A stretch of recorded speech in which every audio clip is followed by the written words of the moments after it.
langka.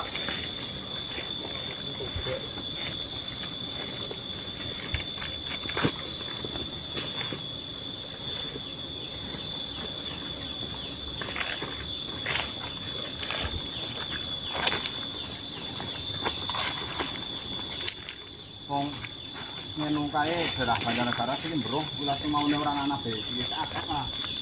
Ngene. Sing paling sikit lah kowe. Maluk kowe sing siji iki paling sengit. Oh uler, kok moto. Barep ta bodhe-bodhe lah. Rasus biong. Mok wangen.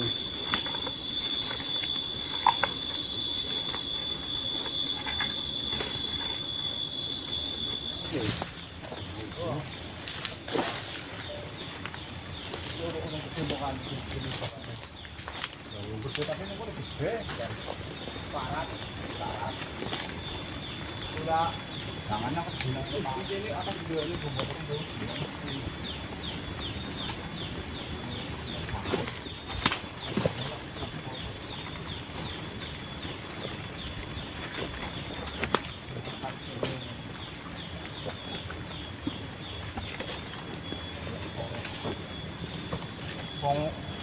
wonten pempi wae bengi-bengi sumur-ulan nyong. Awan sumur-ulan nyong, udah ora barene tengil petualang. Latihan lho, pati latihan. Ora ulah meteng ya sumur nyong weruh. Ulah meteng ulah mangan kae. Mangane nu. Iki nek caranya nek apa iki? Iki pala apa ya? Pala. Ini pala. Pala sudah dibuka ya. Oh, ana menungsa iki. Teman-teman. Dapat albo lapis atau albo. Kowe lah mong ngene apa? Kayangan ngene ka apa kowe kaya? Oh, piye iki? Godhong ya. Kaya godhong iki. Piye iki? Matane. Iki, oh.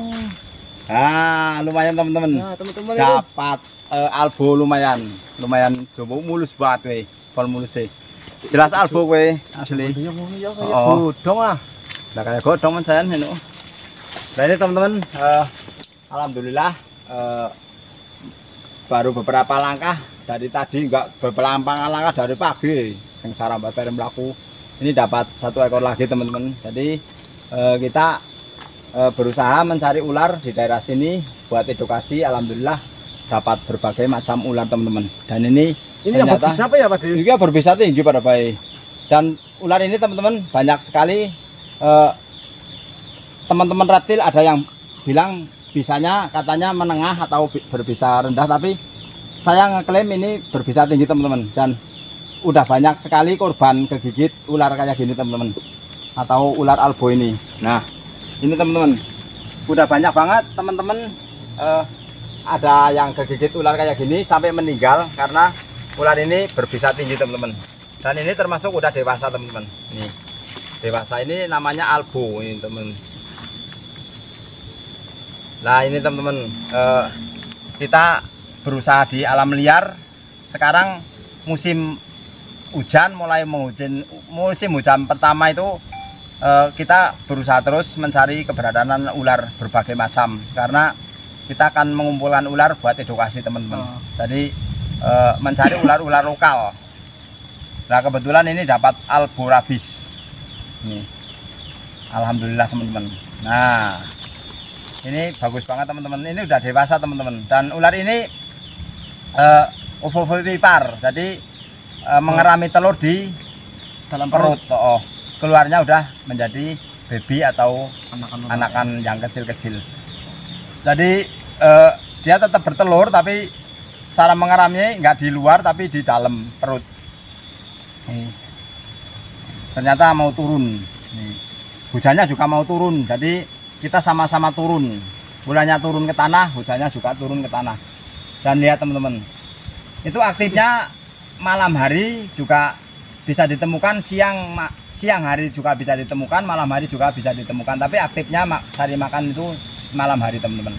Jadi ular albo ini aktifnya berkeliaran atau mencari makan itu malam hari. Tapi kalau siang hari itu adalah dia berjemur teman-teman. Apalagi sekarang musim hujan, ini juga udah hujan teman-teman. Ini lagi hujan, mulai hujan turun. Nah ini Pak D, kan ada katanya ada yang bilang ular hijau itu mematikan semua. Yang membedakannya gimana Pak D? Itu banyak banget cara pembedanya.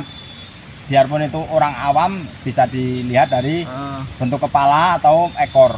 Jadi ini termasuk yang berbisa tinggi dan juga ada gonyosoma. Gonyosoma itu adalah ular yang nggak berbisa tinggi, tapi teman-teman harus hati-hati sama gonyosoma juga. Saya sudah pernah kegigit juga sampai bekak. Jadi ada gedong pari, ular yang monconya lancip itu yang kemarin pas malam-malam itu saya sama jenengan itu. Oh yang ular pucuk ya? Nah ular pucuk itu nggak berbisa, maksudnya nggak berbisa tinggi, tapi tetap harus hati-hati dan jangan sampai menggigit karena dia giginya juga gondrong nih, giginya panjang-panjang biarpun kecil, ya. Hampir mirip kayak giginya itu hampir mirip kayak cinodon. Oh iya. Jadi kalau menggigit terasa banget di di badan kita terasa. Itu ciri-cirinya ini ekornya merah teman-teman. Jadi ekornya merah, tapi kalau gonyosoma ekornya coklat dan gedong pari itu ekornya biasa. Kepala juga beda. Beda. Kalau sini cenderung segitiga dan sisiknya kelihatannya nih kasar sisiknya. Tapi kalau yang dua itu ekor sisiknya halus. Dan kepalanya juga panjang, lancip, nggak kayak gini. Kalau ini kan kepu kepalanya. Nah itu ya teman-teman ya, perbedaannya kalau ular hijau. Oh nang kene iki kadang ular hijau ya ngomong udah gedung lah. Wong tani kowe wong awam makane penting nek sing wis ngerti-ngerti karo ular kowe umpamane kaya wong seneng reptil, penting edukasi karo petani-petani karo wong awam. Jadi nah sekolahan buruh WTK, buruh kelas 1 apa kelas sampai SMA sampai pramuka juga penting harus edukasi karena dulu kan bisa dikatakan kalau ular hijau itu mematikan semua. Dan dulu itu kebanyakan orang-orang dulu itu katanya bisa mencabut rambut, maksudnya kalau orang-orang nggak pakai tudung atau pakai payung atau pakai tutup kepala bisa dicabut rambutnya mati. Itu sebenarnya enggak, itu cuma hoak, mitos lah ya itu. Mitos. Jadi sebenarnya pas dia kegigit ular, kebetulan yang gigit ular ini orangnya sampai meninggal, tapi yang kelihatan di situ kebetulan ular yang nggak berbisa ya. Jadi ular yang nggak berbisa. Tapi teman-teman harus ketahui, biarpun ular itu nggak berbisa, biarpun ular itu ringan, bisanya rendah, itu harus hati-hati, harus pakai alat, harus safety karena badan kita juga mempengaruhi. Itu kalau seandainya kegigit ular nggak berbisa tapi badan lagi nggak fit, itu harus pakai pasti bengkak, dan bisa panas dingin, bisa ngasrepin periang. Jadi harus hati-hati teman-teman, saya anjurkan. Dan ular ini bagi saya sendiri bilang bisa berani ngeklaim mematikan. Karena ular ini udah banyak banget korban dari ular ini. Tapi orang-orang petani itu ada yang keluarganya nggak boleh di-post, nggak boleh diposting atau diambil video atau dikabar-kabarkan karena biasanya orang-orang petani itu kan biasanya mengambil ya wis lah wong wis apes, ora apa-apa wong apes nerima. Jadi banyak banget teman-teman petani-petani mencari ramban di iya benar. Di hutan, di ramban, di hutan atau di sawah-sawah di Tegal-Tegal itu biasanya itu kegigit ular kayak gini karena orang mencari ramban itu pasti pegang langsung pakai tangan, nggak tahu ada ular ini yang lagi tangkring. Maksudnya kan naik ini. Dan juga ular ini kalau malam biasanya di jalan teman-teman, saya sering melihat itu di jalan kayak gini, mamanya jalan-jalan yang mau ke sawah atau mau lalu lalang ke mana itu ke hutan, biasanya dia hampir mirip kayak rodosoma hampir, karena ular ini juga kalau malam itu mencari katak-katak kecil atau tikus atau burung di bawah, juga di atas ya juga. Dan saya pernah di daerah Lebak, ular ini melihat senter itu ngejar, betul-betul ngejar ular ini. Ular kayak gini tapi bukan ular ini.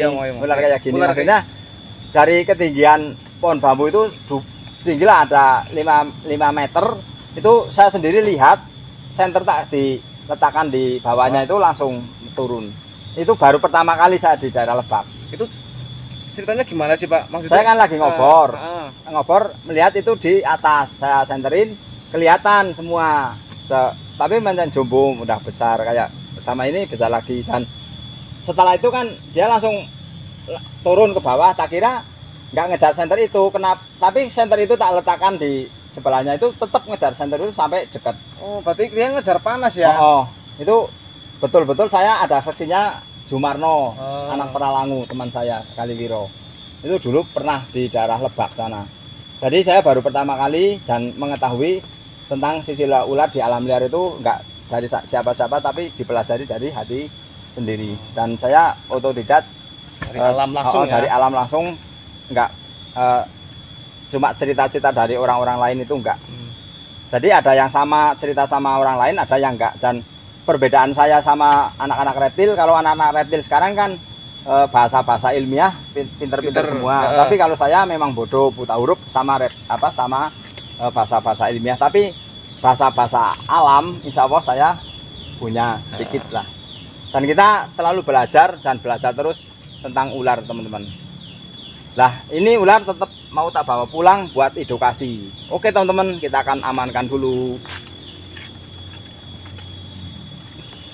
Nah ini cantik banget, bagus banget nih. Ini ukuran maksimal berapa? Masih bisa gede lagi nggak, Pak? Bisa, ini bisa. Ini ular ini bisa sampai 80 cm. Saya udah pernah.